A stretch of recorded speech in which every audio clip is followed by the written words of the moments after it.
नमस्कार दोस्तों, मैं राजेश अग्रवाल पन्ना कंपटीशन क्लासेस में आपका एक बार फिर से स्वागत करता हूं।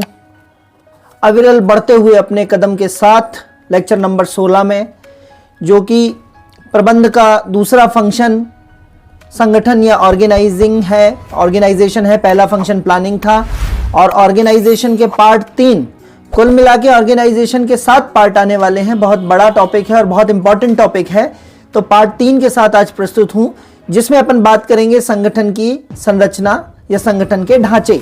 किस तरीके से किसी संगठन में ढांचे होते हैं, किस तरीके से संगठन की संरचनाएं होती हैं, टाइप्स ऑफ ऑर्गेनाइजेशनल स्ट्रक्चर।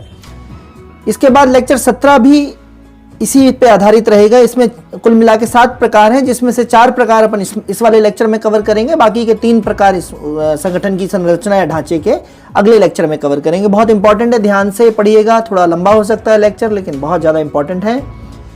बात करेंगे संगठन संरचना के अलग अलग प्रकार।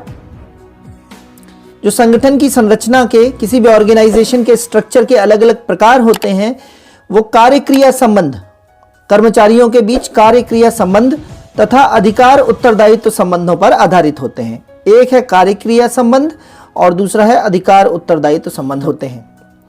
संगठन संरचना के निम्न प्रकार होते हैं। 7 प्रकार से अपन संगठन की संरचना को डिवाइड करने वाले हैं।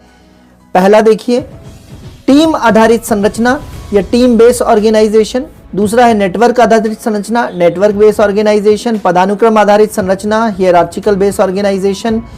क्रियात्मक संरचना, जिसको बोलते हैं फंक्शनल ऑर्गेनाइजेशन स्ट्रक्चर। क्षैतिज संरचना, जिसको हॉरिजॉन्टल या फ्लैट स्ट्रक्चर, बहुत इंपॉर्टेंट है, फ्लैट और टॉल स्ट्रक्चर।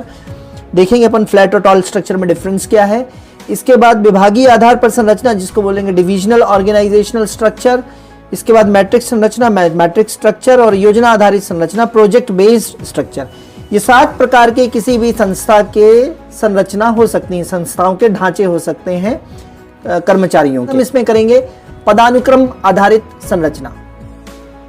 पदानुक्रम आधारित संरचना क्या बोलती है, इसको बोलते हैं हियरार्चिकल बेसिक ऑर्गेनाइजेशन। इसमें जैसे बोर्ड ऑफ डायरेक्टर्स है टॉप पे किसी भी कंपनी के, तो बोर्ड ऑफ डायरेक्टर्स के नीचे किसी भी कंपनी का मैनेजिंग डायरेक्टर या चीफ एग्जीक्यूटिव ऑफिसर, इसके फुल फॉर्म शुरुआती लेक्चर्स में मैं बता चुका हूं। Managing director, chief executive officer, और उनके नीचे होते हैं डायरेक्टर सेल्स डिपार्टमेंट का, डायरेक्टर फाइनेंस डिपार्टमेंट का, डायरेक्टर प्रोडक्शन डिपार्टमेंट का और डायरेक्टर परचेज डिपार्टमेंट का।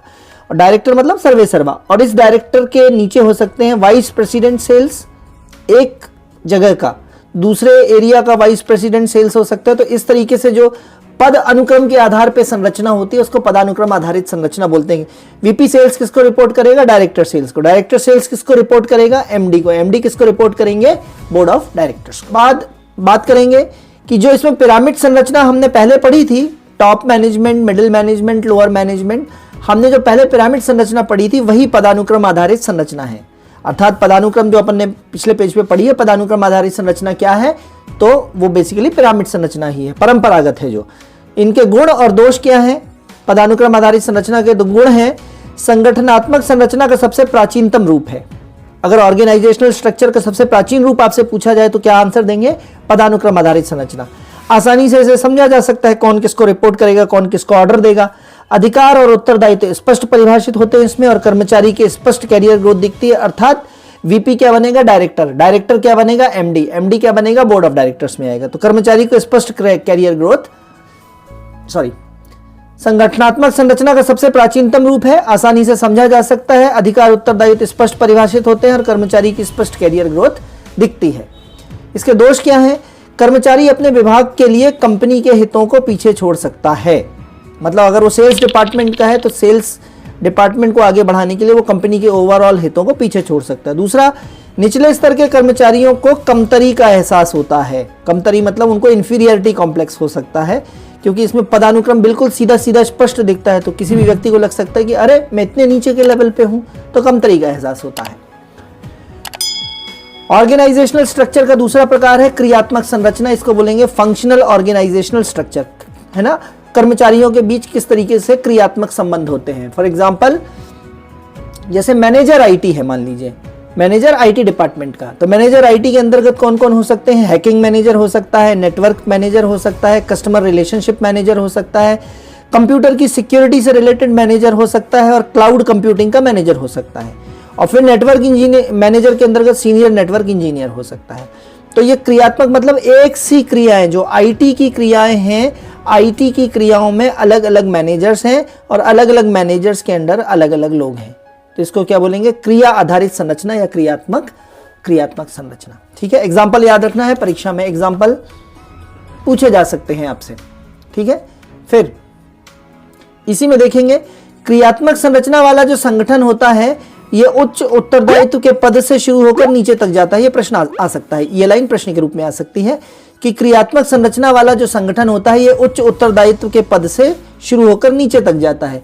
कर्मचारियों को उनके कौशल तथा कार्य के आधार पर पदों पर बैठाया जाता है, अर्थात जो जिसमें एक्सपर्ट है उसके आधार पर उसके पदों पर बैठाया जाता है। और हर विभाग स्वतंत्र रूप से ऐसे ही कार्य करता है जैसे अपन ने ऊपर अभी आईटी विभाग देखा है। तो हर विभाग में इसी तरीके से इसमें क्लासिफिकेशन होगा क्रियात्मक संरचना में। ठीक है, इसके गुण दोष देखते हैं। गुण दोषों में क्या है? कर्मचारियों को अपने कार्य में फोकस मिलता है। मान लीजिए वो नेटवर्क इंजीनियर है तो नेटवर्क के काम में फोकस करेगा, हैकिंग इंजीनियर है तो हैकिंग के उसमें फोकस करेगा। स्पेशलाइजेशन को बढ़ावा मिलता है, वही चीज है, कार्य में फोकस मिलना है, स्पेशलाइजेशन को बढ़ावा मिलना। दूसरा इसमें हो सकता है अलग अलग विभागों के बीच कटुता आ सकती है ना, जैसे आईटी डिपार्टमेंट की कटुता सेल्स विभाग से हो सकती है ना। तो अलग अलग विभागों के बीच में आपस में कटुता आ सकती है स्पेशलाइजेशन के कारण। अलग अलग उत्पादों और मार्केट के लिए नीतियों के निर्धारण में रुकावट आ सकती है ना। अलग अलग उत्पाद हैं तो उत्पादों और मार्केट, उसका मार्केट क्या रहेगा, उस उत्पाद के बिकने के लिए कौन सा मार्केट रहेगा, इसकी नीतियों के निर्धारण में रुकावट आ सकती है, क्योंकि सुपर स्पेशलाइजेशन वाली बात है यहाँ पे। इसके बाद तीसरा ऑर्गेनाइजेशन का स्ट्रक्चर जो है या संगठन की संरचना का तीसरा प्रकार है क्षैतिज संरचना, हॉरिजॉन्टल, या इसी को बोलते हैं फ्लैट, है ना, फ्लैट स्ट्रक्चर। उच्च स्तर अधिकारियों तथा निम्न स्तर अधिकारियों के बीच कम से कम स्तरों का होना फ्लैट कहलाएगा, है ना। जैसे आप लंबा स्तर माने, लंबे स्तर से छोटा स्तर हो जाना, ठीक है, तो ये कहलाता है कम से कम स्तरों का होना फ्लैट या सपाट या क्षैतिज या शॉर्ट स्ट्रक्चर या संरचना कहलाता है। कई जो स्टार्टअप बिजनेस होते हैं शुरुआत में फ्लैट स्ट्रक्चर ही बनाते हैं और जैसे जैसे इनका बिजनेस ग्रोथ करेगा वैसे वैसे बीच में और मैनेजर्स रखते चले जाते हैं, ठीक है। तो ये क्षैतिज संरचना होती है, बहुत इंपॉर्टेंट है। क्षैतिज संरचना जो होती है वो टॉल संरचना का अपोजिट होता है। फ्लैट संरचना में बीच में कम स्तर होते हैं, टॉल संरचना में बीच में बहुत स्तर होंगे। मान लो एमडी है तो एमडी से सेल्स फोर्स के बीच, एमडी के बाद टेरिटरी मैनेजर होगा, टेरिटरी के बाद जोनल मैनेजर होगा, जोनल मैनेजर के बाद ब्रांच मैनेजर होगा, ब्रांच मैनेजर के बाद सहायक ब्रांच मैनेजर होगा, असिस्टेंट ब्रांच मैनेजर होगा, फिर उसके नीचे टीम लीडर होगा, फिर उसके नीचे सेल्स फोर्स होंगी। तो ये लंबा स्ट्रक्चर कहला गया।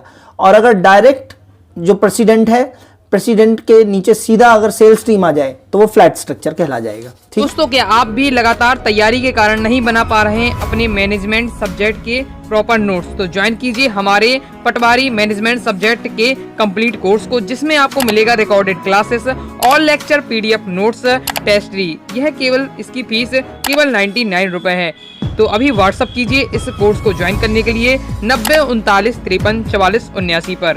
अब क्षैतिज संरचना के गुण दोष क्या हैं? कर्मचारियों को ज्यादा जिम्मेदारी मिलती है, बिल्कुल, है ना, क्योंकि कम लोग हैं ना, बीच में बहुत ज्यादा स्तर नहीं है तो जिम्मेदारी बहुत ज्यादा कर्मचारियों को मिलेगी। संप्रेषण खुला होगा क्योंकि नीचे का कर्मचारी डायरेक्ट अपने ऊपर बॉस को बोल सकता है, बीच में बहुत सारे स्तर नहीं है। तीसरा, कार्यान्वयन तीव्र होता है क्योंकि बहुत सारे स्तरों को पार करके ऊपर से परमिशन नहीं लेनी है तो कार्यान्वयन तीव्र होगा।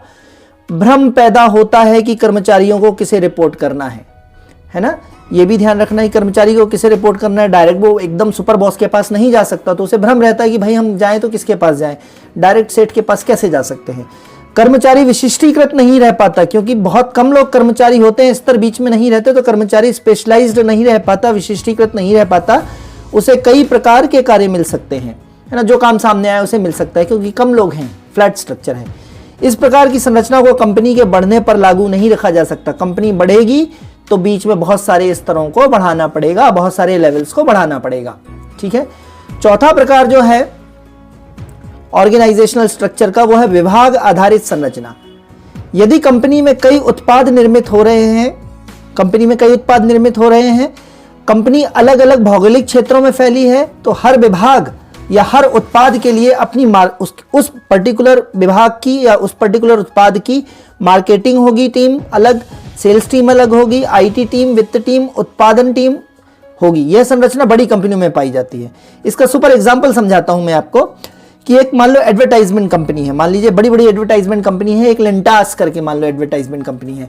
तो एक एडवर्टाइजमेंट कंपनी में मान लीजिए एक एडवर्टाइजमेंट कंपनी एडवर्टाइजमेंट बनाती है रिलायंस का, टाटा का और कैडबरी का। तो जो रिलायंस का एडवर्टाइजमेंट कंपनी में जो टीम होगी वो रिलायंस के एडवर्टाइजमेंट लाने वाले लोग जो रिलायंस एडवर्टाइजमेंट लाएंगे बनाने के लिए, जो उनसे असाइनमेंट लाएंगे, चेक साइन करवा के लाएंगे, वो मार्केटिंग टीम वाले लोग रहेंगे।